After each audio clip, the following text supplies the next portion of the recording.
ஹரே கிருஷ்ணா. போன பதிவில் பகவத்கீதைனா என்ன, பகவத்கீதையோட மகத்துவம் என்ன, எப்படி ஆரம்பிக்குது, அந்த குருக்ஷேத்திரத்தில் பாண்டவர்களுக்கும் கௌரவர்களுக்கும் யுத்தம் உண்டான காரணம் என்ன, இதெல்லாம் பார்த்தோம். இப்போ பகவத்கீதை புஸ்தகத்துக்குள்ள போகலாம். முதல் அத்தியாயம் அர்ஜுன விஷாட யோகம், அதாவது அர்ஜுனனுடைய துக்கமும் குழப்பமும். குருக்ஷேத்திரத்தில் பாண்டவ சேனையும் கௌரவ சேனையும் அணிவகுத்து நிற்கும் பொழுது அர்ஜுனனுக்கு உண்டான கலக்கத்திற்கு பகவான் சொல்ற பதிலாகத்தான் இந்த பகவத்கீதைங்கிறது அமைஞ்சிருக்கு. இதுக்கு முன்னாடி பாண்டவ சேனையில் இருந்த முக்கியமான வீரர்கள் யாரு, கௌரவ சேனையில இருந்த முக்கியமான வீரர்கள் யாருன்னு பார்த்துடுவோம். பாண்டவர் பக்கம் நம்மளுடைய கிருஷ்ண பகவான், பிறகு சிகண்டி, காசிராஜன், திரௌபத தேச ராஜா, திரௌபத புத்திரனான திருஷ்டத்யும்னன், அபிமன்யு, பஞ்ச பாண்டவர்கள். கௌரவர் பக்கம் பீஷ்மர், துரோணர், கிருபாச்சாரியார், கர்ணன், அஸ்வத்தாமன், இப்படி பல வீரர்கள் கௌரவர்கள் பக்கம் இருந்தாங்க. இப்படி பாண்டவ சேனையும் கௌரவ சேனையும் அணி வகுத்து யுத்தத்திற்கு தயாராக நிற்கிற குருக்ஷேத்திரத்துல என்ன நடக்குதுன்னு கௌரவர்களுடைய தந்தையான பார்வையில்லாத ராஜாவான திருதராஷ்டிரன் தன்னுடைய மந்திரியான சஞ்சயன் கிட்ட கேட்குறாரு. ஆமா, சஞ்சயனும் திருதராஷ்டிரனும் அவங்களோட அரண்மனையில தானே உட்கார்ந்துருக்காங்க. குருக்ஷேத்திரத்தில் நடக்கிறது சஞ்சயனுக்கு எப்படி தெரியும்? இதற்கு மகாபாரத யுத்தம் ஆரம்பிக்கிறதுக்கு முன்னாடியே வியாசர் திருதராஷ்டிரர் கிட்ட வந்து, உனக்கு ஞான திருஷ்டி கொடுக்கட்டுமா, நீ யுத்தத்தை கண்ணில்லாமையும் பார்க்கும்படி நான் செய்ய முடியும் அப்படின்னு வியாச பகவான் திருதராஷ்டிரன் கிட்ட கேட்குறாரு. அதுக்கு திருதராஷ்டிரன் சொல்றாரு, என்னுடைய கௌரவ வம்சம், என்னுடைய குழந்தைகள் யுத்தத்தில் அடிபடுறத என்னால் பார்க்க முடியாது. வாழ்நாள்லேயே பார்வை பெறாதனா, பார்வை கிடச்சி முதல்ல என் குழந்தைகள் கஷ்டப்படுறதையா பார்க்கணும், என்னால் முடியாது அப்படின்னு மறுத்துடுறாரு. அப்போ வியாசர் அந்த ஞான திருஷ்டிய திருதராஷ்டிரனுடைய மந்திரியான சஞ்சயனுக்கு கொடுத்து, சஞ்சயன திருதராஷ்டிர மகாராஜாக்கு யுத்த களத்துல நடக்கிறதையெல்லாம் விவரிக்கும்படியா சொல்லிட்டு போயிடுறாரு. இப்போ திருதராஷ்டிரன் முதல்ல கேட்கிறாரு, குருக்ஷேத்திரத்துல என்னுடைய புதல்வர்களும் பாண்டவர்களுடைய புதல்வர்களும் என்ன பண்றாங்கன்னு. அப்போ சஞ்சயன் சொல்ல ஆரம்பிக்கிறாரு, ரெண்டு பக்கமும் சேனை கூடி அணிவகுத்து நிற்குது. அப்போ துரியோதனன் தன்னோட தேரிலிருந்து இறங்கி துரோணாச்சாரியார் கிட்ட ஓடி போறான்.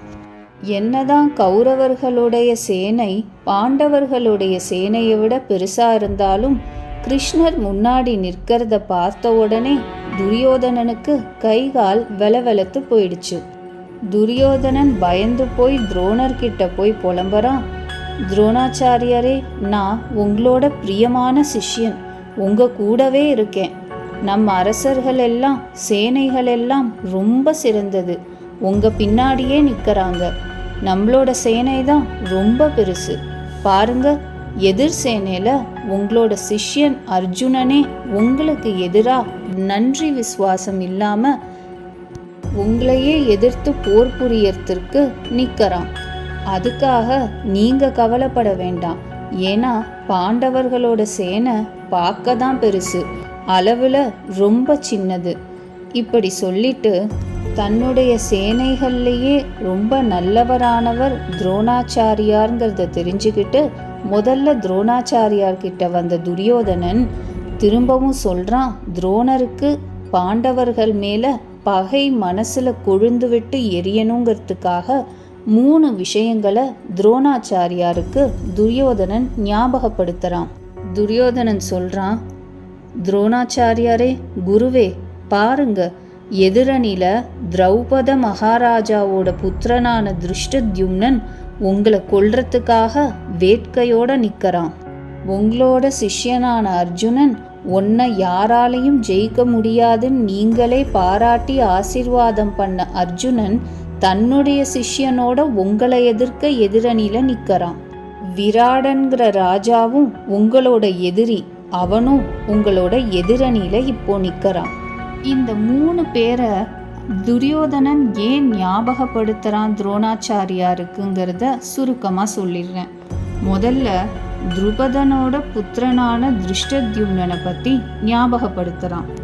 அப்படி துருபதனுக்கும் துரோணாச்சாரியாருக்கும் என்ன பகன் பார்த்தோன்னா, சின்ன வயசுலேருந்தே துருபத ராஜா, அதாவது இளவரசனாக இருந்த துருபதனும் துரோணாச்சாரியாரும் ஒரே இடத்துல குருகுலம் வாசம் பண்ணி நெருங்கின நண்பர்களாக இருந்திருக்காங்க. அப்போது சின்ன வயசில் துருபதன் துரோணர்கிட்ட ரொம்ப பிரியம் வச்சதுனால, நான் ராஜ்ய பட்டாபிஷேகம் கிடைச்சதுக்கப்புறம் என்னோட ராஜ்யத்தில் பாதியை உனக்கு கொடுத்துட்றேன்னு சொல்லியிருக்காரு. துரோணர் அதை பெருசுப்படுத்தலை. துருபதன் ராஜ்யத்தை ஏற்றுக்கிட்டதுக்கு அப்புறம் கூட துரோணர் போய் கேட்கல. ஆனால் ஒரு கட்டத்தில் துரோணருக்கு மிகுந்த வறுமை ஏற்பட்டது. அப்போ துருபத ராஜாவை அவனோட அரசாங்கத்தில் போய், நீ என்னுடைய நண்பனாச்சே, நீ எனக்கு ஒரு வாக்குறுதி கொடுத்தியே, உன் ராஜாங்கத்தில் பாதியை கொடுப்பேன்னு, உன்னால் எவ்வளோ கொடுக்க முடியுமோ கொடுப்பியா அப்படின்னு கேட்குறாரு. அப்போ ராஜாவான மமதேல இருந்த துருபத மகாராஜா துரோணரை ரொம்ப அவமானப்படுத்தி சபையிலேருந்து வெளியே துரத்தி விட்டுடுறாரு. இந்த அவமானத்தினால ரொம்ப கோபம் ஏற்பட்ட துரோணாச்சாரியார் தன்னுடைய முதன்மையான சிஷ்யனை வச்சு சேனையை திரட்டி துருபத மகாராஜாவை போரில் தோக்கடிச்சிடுறாரு. தோக்கடிச்சதுக்கு அப்புறமும் தர்ம சிந்தனை உள்ளதுனால துரோணாச்சாரியார் பாதி ராஜ்யத்தை மட்டும் தான் எடுத்துக்கிட்டு மீதி ராஜ்யத்தை துருபதனுக்கே கொடுத்துடுறாரு. ஆனால் துருபத மகாராஜா அதை ஒரு பெரிய தோல்வியாகவே நினச்சி துரோணாச்சாரியார்கிட்ட இருக்கிற பகையை மேலும் வளர்த்துக்கிட்டு ஒரு பெரிய யாகம் ஒன்று பண்ணுறாரு. அந்த யாகத்தோட பலனா திருஷ்டத்யும்னங்கிற ஒரு வீரனும் திரௌபதிங்கிற அழகிய கன்னிகையும் அக்னி குண்டத்திலேருந்து வராங்க. இந்த அக்னி குண்டத்தில் தோன்றிய திருஷ்டத்யும்னன் துருபதனால யாகத்தில் துரோணாச்சாரியாரை கொல்லணுங்கிறதுக்காகவே பிரார்த்தனை பண்ணி வேண்டி பெற்ற ஒரு மாவீரன். அந்த மாவீரன் உங்களோட எதிரணியில் இருக்கான்னு துரியோதனன் ஞாபகப்படுத்துகிறான். 2வதா துரியோதனன் சொல்கிறான், குருவே, அர்ஜுனன் உங்களோட பிரிய சிஷ்யன். அவனை போல வில்லாளி உலகத்திலேயே கிடையாதுன்னு நீங்களே ஆசீர்வதிச்சிருக்கீங்க. அந்த அர்ஜுனனுக்கு நீங்கள் கற்றுக் கொடுத்த சில சிறப்பான வில் வித்தைகளை வேற எந்த சிஷ்யர்களுக்கும் நீங்கள் கற்றுக் கொடுக்கல. அப்படிப்பட்ட சிஷ்யன் எதிரணியில் நிற்கிறான். ஆனால் அவனோட சிஷ்யன் யாரு? யுயுதானன், அதாவது சாத்தியகி. அந்த சாத்தியகிங்கிறவன் ஒரு காலத்தில் நாராயணி சேனையில் இருந்தவன். எப்போ கிருஷ்ண பகவான் நாராயணி சேனையை நமக்கு கொடுத்தாரோ, அந்த சாத்தியகி குரு விஸ்வாசத்தை விடாமல் சேனையை விட்டுட்டு பஞ்ச பாண்டவர்களோட பக்கம் போய் யுத்தம் செய்யறதுக்கு நிற்கிறான். அர்ஜுனனோட சிஷ்யன் குலத்தையே விட்டு குரு விஸ்வாசத்தோட நிற்கிறான்.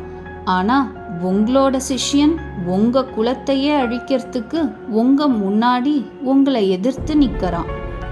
3வதா துரியோதனன் சொல்கிறான், குருவே பாருங்க, விராடன்கிற உங்களோட எதிரி ராஜாவும் பாண்டவர்களோட கைகோர்த்து எதிரணியில் நிற்கிறான்.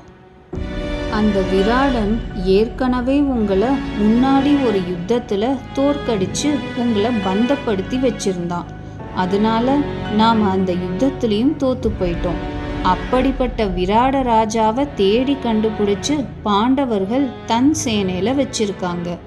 இப்படி துரியோதனன் துரோணாச்சாரியாரோட மனசுல பாண்டவ சேனைக்கு எதிராக வெறுப்பையும் பகையையும் கொழுந்து விட்டு எரியறதுக்காக பல விஷயங்களை சொல்லிட்டு தன்னோட சேனையை பற்றின பெருமையையும் சொல்லி அவரை உற்சாகப்படுத்துறதா ஏதோ தன் சேனையோட பலத்தை சொல்றான்.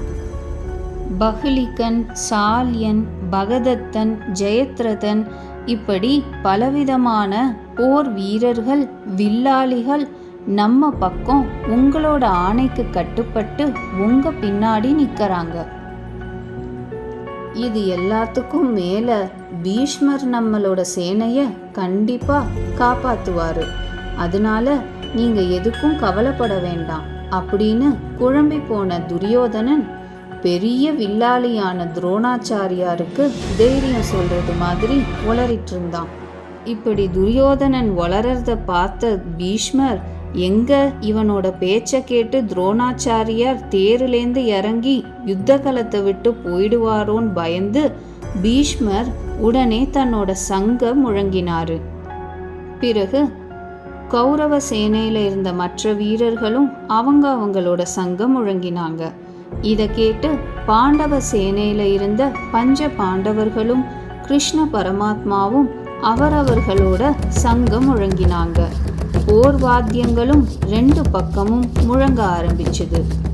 உடனே துரியோதனன், பீஷ்மர் இருக்காரு, கவலைப்பட வேண்டான்னு துரோணர்கிட்ட சொல்லிட்டு எல்லாரும் சங்கம் முழங்கிறத பார்த்து ஓடி வந்து தன்னோட தேர்ல ஏறிக்கிட்டு தன் சேனைக்கு ஆணையிடுறான். எல்லாரும் எப்பொழுதும் கவனமா எல்லா பக்கத்திலிருந்தும் பீஷ்மரை காப்பாத்தணும்னு. இதை கேட்ட சகிக்க முடியாத பீஷ்மர் தன்னோட சங்க இன்னும் பலமா சத்தமா முழங்குறாரு. இப்போ 4 தெய்வீக குதிரைகள் பூட்டிய ஒரு தங்க ரதத்துல அர்ஜுனன் உட்கார்ந்திருக்க, தேரோட்டியா பகவான் ஸ்ரீ கிருஷ்ணர் உட்கார்ந்திருக்காரு. அந்த தேர் அர்ஜுனனுக்கு அக்னி பகவானால பரிசளிக்கப்பட்டது. அந்த தெய்வீக குதிரைகளோ கந்தர்வன் ஒருவன் சித்திரரதன் என்கிறவனால அர்ஜுனனுக்கு பரிசளிக்கப்பட்டது.